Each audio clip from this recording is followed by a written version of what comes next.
ሄሎ ቃል አልማዝ ነኝ።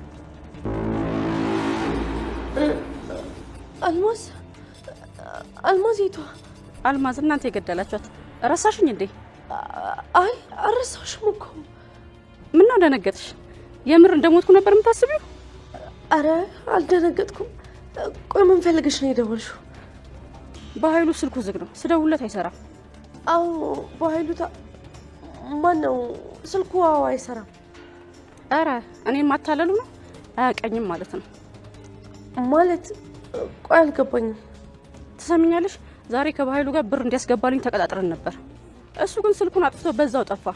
በዚህ መንገድ የሚገላገለኝ መስሎት ከሆነ ተሳስቷል። አውቆ እኮ ዘግቶት አይደለም። ምን መሰለሽ አልማዝ፣ በኃይሉ ታስሯል። አረ እባክሽ አሁን እንደዛ የምትይው? ይኸውልሽ ስሚኝ፣ እስከ ነገር ድረስ 200 ሺህ ብሩን ካላመጣ ነገ በጧት ቤታችሁ ድረስ ነው የምመጣላችሁ። እንደሱማ አይሆንም እያወቅሽ። ትሰሚኛለሽ? ከስምምነታችን የወጣው እሱ ነው። እኔ ማላውቀው ቦታ ተደብቄያለሁ፣ እሱ ስልኩን ያጠፋል። ይኸውልሽ ንገሪው እሺ። እስከ ነገ ድረስ ካላስገባልኝ መጥቼ ሰላም ነው ያታለሁ። በዛውም በጣም ብዙ መነግራት ነገር አለ። ቻው። ወይኔ ቃል ምን አለ ባላሳሰርኩት። ሁሉ ነገር ተስተካከለ ባልኩበት ሰዓት ቆይ ዝብርቅርቆ ሊወጣ ነው። ቆይ ጌታ አባቴ ብዬ ነው ብሩ ነው የማመጣው። ፍላሽን አግኝታው ብቻ እንዳይሆን። እንደዛ ከሆነ አልቆልኛል። የምትፈልገውን ከኔ ካገኘች በኋላ እኔንም እንደ ባህሉ ነው የምታደርገኝ። እቺ ነቀዝ መቼም አላምናትም።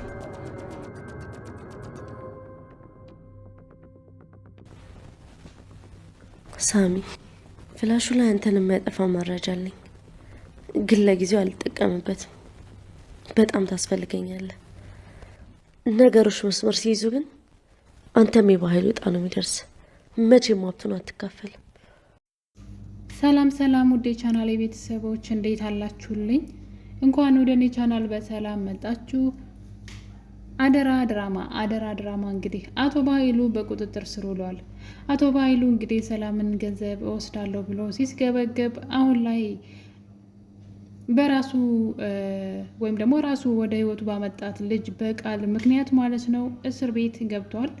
እንግዲህ እዚህ ቀደም ቃል የአቶ በኃይሉ ፍላሽ ከብሌን ሰርቃ ወስዳ ኮፒ አድርጋው ነበረ እና እንግዲህ የሰላምን ንብረት ብቻዋን ለመቆጣጠር እንዲመቻት ማለት ነው ቃል አሁን ላይ አቶ በኃይሉን እስር ቤት አስገብተዋለች። የቃል እቅድ እንግዲህ እስከዛሬ ድረስ ያለውን ከባዱን መንገድ ማለት ነው አቶ በኃይሉ እንዲከላከልላት ስታደርግ ነበረ። አሁን ላይ ግን አታስፈልገኝም ብላ አያያዙን ስታየው እሱም በአቋራጭ ገንዘቡን ለራሱ ለማድረግ ለሷ 25%ን ላለማካፈል ብሎ በጎን ገንዘቧን ለመውሰድ የቱን ገንዘብ ሲቋምጥ ነበረ። እንግዲህ ሌባ ለሌባ ተዋውቀዋን ማለት ነውና እሱ አሁን ላይ ያ መንገዱ ስላልተመቻት አቶ በኃይሉን ዘወር ማድረግ ፈልጋለች። አቶ በኃይሉን ብቻ ሳይሆን ሳሚንም እንደዛው። ነገር ግን አሁን ላይ ሳሚ ለሷ ስለሚያገለግላት ከሷ እንዲርቅ አልፈለገችም። እንዲሁም ደግሞ ፍላሹ ላይ የሱ ወንጀሎችም አብረዋሉ። ሳሚ እንግዲህ ወንጀል ሰርቷል ከአቶ በኃይሉ ጋር ሆኖ። ነገር ግን እነዚህን ነገሮች ቃል ለፖሊስ መስጠት አልፈለገችም። ምክንያቱም ደግሞ አሁን ላይ ሳሚ ውጭ መሆኑ ለሷ በደንብ እንደሚያገለግላትና ልትጠቀምበት ትፈልጋለች። ነገር ግን ተጠቅማበት ከጨረሰች በኋላ ልክ እንደ አቶ በኃይሉ ወስዳ እስር ቤት ታስገባለች። ያኔ እንግዲህ ቃል ብቻዋን የሰላምን ንብረት ሰላምን አስወግዳ ደግሞ የሰላምን ንብረት ትወርሳለች። እቅዷ በጣም የሚገርም ነው። እንግዲህ የቃል እቅድ ማለት ነው በጣም ነው የሚገርመው። አሁን ላይ እንግዲህ እሷ ከጎዳና ነው እንግዲህ አቶ በኃይሉ በገንዘብ ገዝቶ ሰላም ቤት ያመጣት። በነገራችን ላይ የአቶ በኃይሉ ተግባር ራሱ በጫረው ጉድጓድ ራሱ ሊወድቅ ነው እያየን ያለ ነው። ምክንያቱም የእህቱ ልጅ እንግዲህ ንብረቱ የእሱ አይደለም። መከራዋን አይታ 10 ዓመት ሙሉ በእስር ቤት፣ ለዛውም ያው የስደትን ህይወት ብዙዎቻችሁ ታውቁታላችሁ። አልጋ ባልጋ አይደለም። እንዲሁም አልጋ ባልጋ አይደለም ማለት እንዲሁም አይመችም። እንኳን አይደለም ሌሎች ነገሮች ተጨምረውበት ሰላም ታስራለች። ሰው ገለሻን በሚል አስቡት እንግዲህ ባላደረገችው ነገር ለ10 ዓመት እስር ቤት ውስጥ ነበረች። ለአንድ ቀን ቤት ውስጥ እኛ መዋል የሚከብደን ሰዎች አለን አይደለም። 10 ዓመት ሙሉ በነፍስ ግድያ ተጠርጥራ ለዛውም ባልሰራችው ስራ ያን ሁሉ መከራ ፍዳ በስደት አይታ ዋጋ ከፍላ እንግዲህ ሰዎቿ ጥሩ ሰው ስለሆኑ ነው የ10 ዓመት ገንዘብን ሰጥተው የላኳት ማለት ነው። እድሜዋን ልጇን ነው ያጣችበትና ልክ ስትመጣ ግን የገዛ ወንድም ተብየው እንግዲህ የተሰጠውን ልጅ እንኳ አደራውን እንኳ ሳይወጣ ጭራሽ ደግሞ ገና ስትመጣ ነበረ የሷን ገንዘብ እንዴት አድርጌ ከሷ ላይ ልውሰደው ብሎ ሲስገበገብ የነበረው። እና በነገራችን ላይ ሰላም ወዲያው ከአረብ ሀገር እንደመጣች ልጅ የት ናት ብለው ነበረ። ሰላም ገንዘብ እንዳላት አላወቀም። እና ልጅ የት ናት ብላ ስትጠይቀው ሲያንቋሽሻት ነበር። አይታችሁ ከሆነ የሆነ ዝም ብላ የመጣች ምንም ገንዘብ የሌላት ስለመሰለው በጣም እያሰቃያት ነበረ። የልጇን ፎቶ ሁሉ ቀዶ ነው አይቼልሻለሁ ወይ 10 ዓመት ሙሉ የት ነበርሽ? ለ2 ዓመት ብለሽ ሂደሽ አንዴ እንኳን ስልክ ሳትደውይ 10 ዓመት ሙሉ የተተሻት የኖርሽው ልጅ አሁን ለምትጠይቅኛለሽ አላውቅልሽም ብሎ የልጇን ፎቶ የብሌንን ፎቶ የልጅነቷን የህፃንነቷን ፎቶ ይዛ እያለቀሰች እሱ ግን ቀዶ ፊቷ ላይ ሲወረውርባት ነበረ። እንዴት ሲያሰቃያት እንደነበረ እንግዲህ። ነገር ግን ሰላም አንድ ነገር አድርግልኝ፣ ልጅን ካመጣህልኝ የፈለግከውን ያክል ገንዘብ ሰጥሃለሁ ትለዋለች። በኃይሉም እንግዲህ የታመጣሽው 10 ዓመት ሙሉ እስር ቤት ነበርኩ ብለሻል፣ ከየት አምጥተሽው ነው ብሎ ሲጠይቃት እነሱ የ10 ዓመት ገንዘብ ቆጥራ ማጨረሰው ገንዘብ አሸክመው እንደላኳት ትነግረዋለች። እና እንግዲህ የፈለግከውን ገንዘብ ሰጣለሁ ነው ያለችው ሰላም። በነገራችን ላይ የዚህን ያክል አይደለም፣ አንተ የፈለግከውን ብቻ ልጄን አምጣልኝ ነበር ያለችው። ዳ እሱ ቶሎ ብሎ ማለት ነው እንዴት እንዳቀደ ክፋትን እሷ በትክክለኛው መንገድ ልስጥህ ነበር ያለችው። እሱ ግን እንግዲህ በዛ ቅጽበት ነበር ተንኮል ያሰበው። ኦኬ ገንዘብ ይዘሽ መተሻል፣ ስለዚህ እንዴት ነው የምፈልገውን ብቻ አይደለም ወስደው፣ በቃ አንቺም እንዳይኖርሽ ነው የማደርገው፣ ማለት አንቺን ባዶ ማድረግ ነው የምፈልገው። ምቀኝነት ነው በነገራችን ላይ ይሄ የገንዘብ ፍላጎት ብቻ አይደለም፣ ምቀኝነት ክፋትም ጭምር ነው የእሱ ያለበት። የእሷ ጥላቻ አለበት። እሷ ድሃ ሆና ስትሰቃይ ማየት ይፈልጋል። በቃ ምንም አድርገው አይደለም እንጂ እኮ እሷ የምትፈልገውን ገንዘብ ነበር ያለችውና የሚፈልገውን ገንዘብ እሷ መጠየቅ ይችል ነበረ። እና እንግዲህ አቶ በኃይሉ ልጇ ያልሆነች ልጅ ነኝ ብለሽ ትሄጃለሽ፣ እንግዲህ እሱ 75% ንብረቷን በሙሉ እንወስዳለን ብሎ ያደረገውን ድራማ ያቀነባበረውን ድራማ አይታችኋል። ቃልን እንግዲህ የጎዳና ልጅ ናት ቃል ማለት ነው። እዚህ ቀደም ጓደኛዋ መታ አይታችኋት ከሆነ ምን አይነት ህይወት ሲኖሩ እንደነበረ ስትናገር ነበረ። እና ቃል አሁን ላይ ወደዛ ህይወት በፍጹም መመለስ አትፈልግም። ያን ህይወት በጣም ነው የምጠላው። ስለዚህ ወደዛ ህይወት ከመመለስ ይልቅ እዚህ ሰላምን እንደምንም ብላ አስወግዳ የሰላምን ንብረት ወርሳ ሀብታም ሆና መኖር ነው የምትፈልገው። በፍጹም ወደዛ ህይወት መመለስ አትፈልግም። ስለዚህ አሁን ላይ ለእሷ የሚመቻትን መንገድ ሁሉ እያመቻቸች ነው። መጀመሪያ በኃይሉን የምጥልበት እዛ ቤት እግሯ ከረገጠ ቀን ጀምሮ እንዴት አድርጋ በኃይሉን ጥላ እሷ ብቻዋን ልክ እንደ በኃይሉ ማለት ነው ብቻዋን ንብረቱን እንዴት መቆጣጠር እንዳለባት ስታሲር ነበረ። እንግዲህ በአንድ ቀን ጥፋት ወይ የብሌንን ዝላልነት እንበለው ወይም ደግሞ የዳግም መጃጃል እንበለው እንግዲህ በአንድ ቀን ጥፋት ዳግም በወሰደው ፍላሽ ምክንያት ማለት ነው የቃል እቅድ ተሳክቶላታል። ሀሳቧ ስትመኘው የነበረው ማለት ነው የበኃይሉን ደካማ ጎን ትፈልግ ነበረ። በኃይሉን የምታስወግድበት ደካማ ጎኑን ስትፈልግ እንግዲህ ብሌን የትራሷ ስር ያስቀመጠችውን ፍላሽ ወስዳ ነው እንግዲህ የበኃይሉን ወንጀሎችን አስቀምጣ እንደውም ውጭ ላይ ስትንገረፈፊ ጥለሹ እኔ አግኝቼ አስቀምጨው ነው ብላ የመለሰችለት። እና በኃይሉ እንግዲህ ከታሰረ በኋላ የታሰረው ደግሞ የሚገርመው ነገር የብሌን ጎረቤት የብሌን እናት ጎረቤት ማለት ነው የገነት ጎረቤት ያው የእሱ ቅጥረኛ ሆና ለእሱ ታገለግላለች። ወሬ እየለቃቀመች ከገነት ለእሱ ነው የምታደርሰው። እና እንግዲህ ወይዘሮ ገነት ሰላም የብሌን ትክክለኛ እናት መሆኗን አማክራት ስለነበረ እናም ዛሬ ሂጄ ልነግራት ነው ብላ ልትነግራትም ስትሄድ ነግራት ነበረ።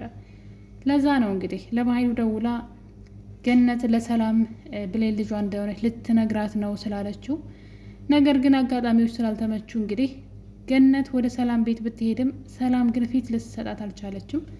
እንደውም ከዚህ በኋላ ቤቴ እንዳትመጭ እኔ የቀጠርኩት ልጅሽን እንጂ ሙሉ ቤተሰባችሁን አይደለም። እዚህ ቤት ላይሽ አልፈልግም በማለት ወይዘሮ ገነትን ከፍ ዝቅ አድርጋ ተናግራ ከቤት አስወጥታታለች። በዛ የተነሳ እንግዲህ ወይዘሮ ገነት ለብሌንም ልትነግራት ብላ ብሌንም ልታዳምጣት አልፈለገችም። እኔ ሌላ እናት አልፈልግም፣ እናቴ አንቺ ነሽ፣ ከዚህ በኋላ እናት ብለሽ ሌላ ሰው እንዳትጠርቤ ብላ እና በዚህ የተነሳ ገነት እንግዲህ ለአንዳቸውም እውነቱን ሳትናገር ነው የተመለሰችው። ነገር ግን በኃይሉ ይሄ ነገር የወሬ ስለደረሰው ማለት ነው ቀድሞ እንግዲህ ሳትቀድመ ልቅደማት ብሎ ገነትን ሊገላት ሽጉጥ ደቅኖባት እያለ ነው እንግዲህ ቃል እሱ እዛ እንደሆነ ስላወቀች ፖሊሶች አስልካ ጠቁማ ማለት ነው በቁጥጥር ስር ውለዋለች። እና አቶ በኃይሉ እንግዲህ የታሰረበትን ወንጀል ሲያይ እዛ ፍላሹ ላይ ያለው ነገር እንደሆነ አወቀ። እናም ጉዳዩን ማን እንዳደረገውም ደርሶበታል። አቶ በኃይሉ ከዚህ እስር ቤት ከወጣ ቀጥታ ስራው ቃልን መግደል ነው በእርግጠኝነት ማለት ነው። ምክንያቱም ቃል እንግዲህ እንዴት አድርጋ እሱን እየተበቀለችው ወይም ደግሞ እሱን ለመጣል እየጣረች እንደሆነ ገብቶታል ማለት ነው። ነገር ግን ሌላ ችግር አለ። እዛ ፋይል ላይ እንግዲህ የሳሚ ወንጀሎችም አሉ። እንግዲህ እዚህ ቀደም በኃይሉ ሳሚና ቃል አብረው ቆመው አይቷቸው ነበረ ከሱ ተደብቀው ማለት ነው። ስለዚህ በእኔ ላይ እያሴሩብኝ ነው ብሎ ሳይቀድሙ ልቅደማቸው ሲል ነበረ። በነገራችን ላይ ሶስቱም ተንኮለኞች ናቸው። ሶስቱም የብሌንን ህይወት ነጥቀዋል አብረው እየሰሩ ማለት ነው። ነገር ግን ሶስቱ ደግሞ እየብቻ ሆነ እርስ በርስ ደግሞ አንዱ ለአንዱ ተንኮልን ያሴራል ማለት ነው። ቃልና ሳሚ አቶ በኃይሉን ለመጣል እየሰሩ ነበረ። ይህን ነገር ደግሞ አቶ በኃይሉ በአይኑ አይቷል ማለት ነው። አቶ በኃይሉ ከታሰረ በኋላ እንግዲህ ሰላም ሄዳ ልጠይቀው ባለች ጊዜ የማታውቂያት አንድ ሰው ናት በውሸት ያሳሰረች ብሎ ነገሩን ለመሸፋፈን እየሞከረ ነው። ቃል ደግሞ እንግዲህ ሳሚን አንድ ነገር አድርግልኝ እያለችው ነው። ያ ማለት አሁን ላይ ለቃል የሚያስፈልጋት ሳሚ አንድ ነገር እንዲያደርግላት ብቻ ነው። ከዛ በኋላ ግን እሱንም እስር ቤት ልታስገባው እንደሆነ እያሴረች ነበረ።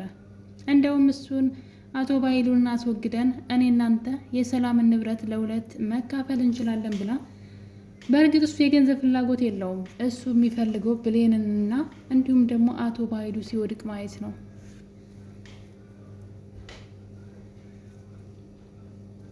እና እንግዲህ ቃል አንድ ነገር ከሳሚ ፈልጋለች። እሱም ደግሞ እሷ የሰላም ልጅ መሆኗን የሚያረጋግጥ ሰነድ ማለት ነው። እንግዲህ እሷ የሰላም ልጅ መሆኗን የሚያረጋግጥ ሰነድ አዘጋጀች ማለት ሰላም ስትሞት ማንም ሰው ጠያቂ የለም። እሷን ሰላምን ገላ ብሌን ልጅ መሆኗ ቢታወቅ ምንም አታመጣም፣ ምንም ማስረጃ የላትም። ቃል ግን ቀድማ እንግዲህ አሁን ላይ እቅዶቿን እያመቻቸች ትገኛለች ይመስለኛል። የቃል ውድቀትም እየደረሰ ነው። ወይም ደግሞ የሰላምና የብሌን ጥላቶች እርስ በርሳቸው ሊጠፋፉ የደረሱ ይመስለኛል። ምክንያቱም ደግሞ ቃል እንግዲህ ሳሚን እኔ የሰላም ልጅ መሆኔን የሚያረጋግጥልኝ ሰነድ አምጣልኝ ብላለች። እሱ ደግሞ በምላሹ ዳግምንና ብሌንን አለያይተሽ ብሌን ከኔ ጋር እንድትሆን አድርጌ ብሏታል። እሱንም እንግዲህ ልጆቹ ባይጣሉም ግን እነሱ ለማጣላት እየሞከሩ ይገኛሉ። የመጀመሪያው እቅዳቸው ሰላም ከቃል ጋር ሆነው እንዲሁም ደግሞ ከዳግም ጋር ሰው ገለው እንደቀበሩ ነግረዋት፣ በነገሩ ብሌን በጣም ተናዳ እንግዲህ ነገር ወደ ፖሊስ ደውላለች። መጠቆም እፈልጋለሁ ብላ ደውላ ነበረ። በእርግጥ ትናገር ባናውቅም ማለት ነው። ሰላም ግን እባክሽን ነገር ለማንም እንዳትናገሪብኝ፣ ልጄ ራሷን ታጠፋለች እኔ ከታሰርኩኝ እያለች ብሌንን ስትለምናት ነበረ። ያው ቃል ደግሞ እንግዲህ ሰላም እጇን ለፖሊስ ከሰጠች ሴትዋ እንዳልሞተች ስለሚታወቅ ነገሩ ውሸት ነው ማለት ነው። ስለዚህ በሴትዋ አስፈራርታ ገንዘብ መቀበል አትችልም። ስለዚህ ለዛ ብላ ነበረ ራሴን አጠፋለሁ እንዳትታሰሪ ያለቻት። ዳግም እና ብሌን ለጊዜውም ቢሆን ተጣልተዋል እና ይህንን ክፍተት ተጠቅመው ደግሞ ሳሚ መግባት ይፈልጋል። የሚሉሽን ባላወቅሽ ገበያ ባልወጣሽ ይባላል እና እንግዲህ ለራሱ ለሳሚ ሌላ እቅድ እንደታቀደለት ቢያውቅ ኑሮ ጥሩ ነበረ። እንግዲህ ሳሚ አሁን ላይ የእሷን ወረቀት ለማሰራት ደፋ ቀና እያለ ነው። እሷ ደግሞ እሱን እስር ቤት ለማስገባት እንደዛው እየሰራች ትገኛለች። በቀጣይ እቅዷ እንግዲህ ወረቀቱን ከተቀበለች በኋላ የሳሚን ወንጀሎች ደግሞ እንዲሁ ለፖሊስ ጠቁማ ሳሚን ማሳሰር ነው። ያኔ እንግዲህ አንድ ስራ ብቻ ነው ከሷ የሚጠበቀው። ሰላምን በምንም ይሁን በምንም ማስወገድ ትፈልጋለች። በጣም የምትገርም ፍጥረት ናት። ብሌን ግን በጣም ዘግይታለች። እውነት ለመናገር ከሆነ በእሷን መንከርፈፍ እንግዲህ ሰላም አንድ ነገር ከሆነች በጣም ነው የሚያናድደው። ስለዚህ ብሌን ነቃ ልትል ይገባል። የምታውቀውን እውነት መናገር አለባት። አልማዝን ገላቸዋን ብላ ለፖሊስ መናገር ከቻለች ቃል ያንቺ ልጅ አይደለችም ብላ ለሰላም መናገርም የሚከብዳት አይመስለኝም። ስለዚህ ብሌን እውነቱን መናገር አለባት። ቃል አንቺን ገላ ንብረትሽን ልትወስድ ትፈልጋለች። ቃል ያንቺ ትክክለኛ ልጅ ሳትሆን በኃይሉ ነው በገንዘብ ገዝቶ ያንቺ ልጅ መስላ እንድትተውን ያደረጋት ብላ እውነቱን መናገር አለባት። እሷ ግን ምንም እንዳልተፈጠረ ነገሩን ትታ ዝም ብላለች። ነገ ሰላም አንድ ነገር ብትሆንና እናቷ መሆኗን ካወቀች ደግሞ ለእሷ ሌላ ጸጸት ነው ብዬ አስባለሁ። ሌላው ደግሞ እንግዲህ ሞታለች ተብላ ርቃ እንድትሄድ የተደረገችው አልማዝ ተመልሳ መታለች። ሰላም ሰው ገድያለሁ ብላ በጸጸት እየተሰቃየች ነው። እና አልማዝ እንግዲህ ቀጥታ ደውላ አቶ በኃይሉን ገንዘብ እንዲሰጣት የተዋዋሉት ገንዘብ አለ እና ገንዘቡን አስገባልኝ ትለዋለች። እሱ ግን ስልኩ አይሰራም ማለት ነው። ይህን ነገር ያደረገው አውቆ ስለመሰላት ቃል ጋር ደውላ እንግዲህ ቃልን ስታስፈራራት እያየን ነው። በዚህ 2 ቀን ውስጥ 200 ሺህ ብር ካላስገባችሁልኝ ቀጥ ብዬ ለሰላም መጥቼ ለሰላም እውነቱን እነግራታለሁ። ይህም ብቻ ሳይሆን ብሌንም የሷ ልጅ እንደሆነች በጣም ብዙ ሚስጥሮችን ለሰላም እነግራታለሁ። ስለዚህ ገንዘቡን ቶሎ አምጡ ብላለች። በዚህ የተነሳ እንግዲህ ቃል ሳሚ ማለት ነው ከራሷ ከሰላም እንቀበላት፣ እሷን ገለሻን ብለን አስፈራርተን እንቀበላት ቢላትም ቃል ግን እንደዛ አልፈለገችም። አስፈራርተን የምንቀበላት ሌላ ብዙ ገንዘብ ነው፣ ይሄን ብቻ አይደለም። ስለዚህ ይሄኛውን እኔ ራሴ ገንዘብ ተቀብያ ትሰጣታለሁ እያለች ትገኛለች። አሁን ላይ እንግዲህ የነቃል ሚስጥር ማለት ነው ብዙ ሰው ጆሮ ላይ ደርሷል። ምክንያቱም እዚህ ቀደም የራሷ የቃል ጓደኛ ማለት ነው ሰላም የምትባለው ጓደኛዋ ይሄንን ታሪኳን ነግራታለች። አንድ ቀን መጥቼ ጉድሽን አፈርጠዋለሁ እያለቻት ትገኛለች። ፎክራባት ነው የሄደችው። ሌላኛዋ ደግሞ አልማዝ ናት። አልማዝም ደግሞ ገንዘብ እስካልሰጧት ድረስ መቼም አፏን አዘጋም ማለት ነው። ስለዚህ ወሬው ብዙ ሰው ጆሮ ጋር ደርሷል ማለት ነው። እንግዲህ በቀጣይ ክፍል አልማዝ ለሰላም እውነቱን ሄዳ ትነግራት ይሆን ወይስ እነሱ ገንዘብ ይሰጧት ይሆን? አጓጊ ነው።